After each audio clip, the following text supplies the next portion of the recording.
our country, we call it normal palette, and it's for unification. The kind of stone here is called chest, and it is brought from the eastern desert of Egypt. It has two sides. One side for Upper Egypt, one side for Lower Egypt, and the king is on both sides. So let's read what's here.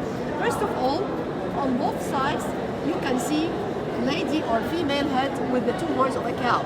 She's a goddess. We are going to meet different gods and goddesses during our tour. This is one of the most famous. She is a cow goddess. Her name is goddess Hathor. She is goddess of love, joy, music, and maternity. We will see her presented as a lady with the two horns of a cow or as a full cow. Here you can see ears of a cow and two horns of a cow. In the middle here, you can see square. And there is writing inside the square. This is the king's name. It's called Nar Mer. Nar Mer, it's an ancient word, means digger of the canal. What is the canal? The Nile. So he's the digger of the river Nile. The second register here, we have the king. You always know the king because he's the biggest one, the tallest one all the time.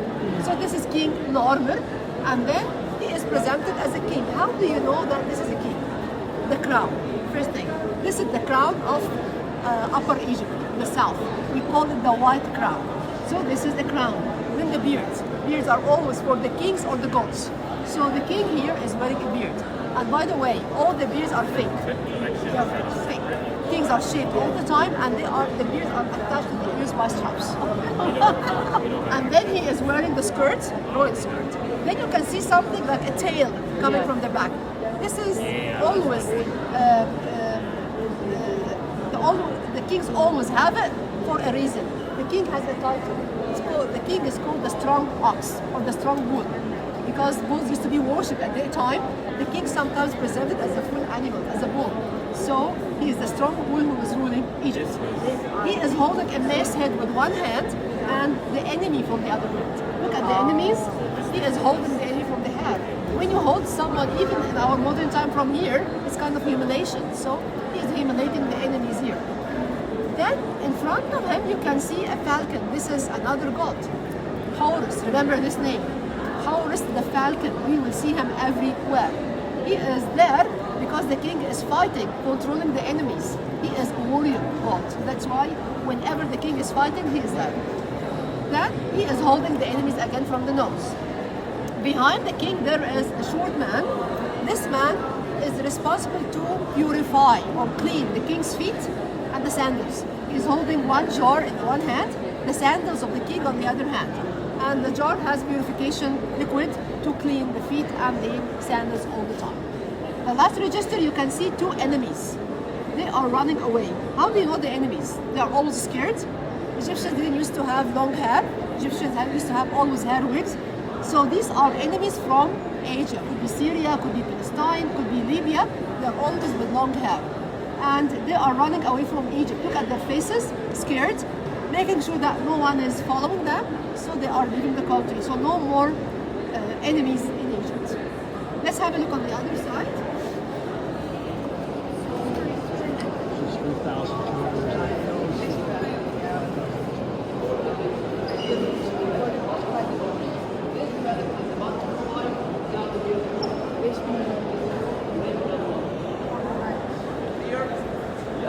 Well, this part has 4 registers, not 3 like the other one.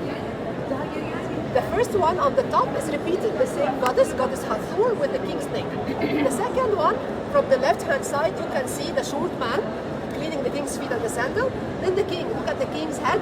He is wearing a different crown. This is the crown of the north.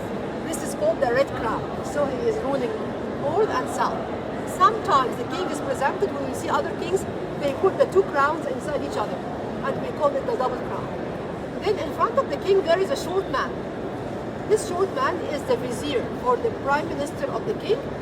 Then we have 4 men carrying flags. What are these flags? These are the flags of the universe. It means that the king is not ruling Egypt only, the king is ruling the universe. And these are the flags of the 4 cardinal points. We have 2 rows of enemies. Look at the enemies, there are 2 rows. Look at them. Where are the heads? Decapitated enemies. The heads are between the legs.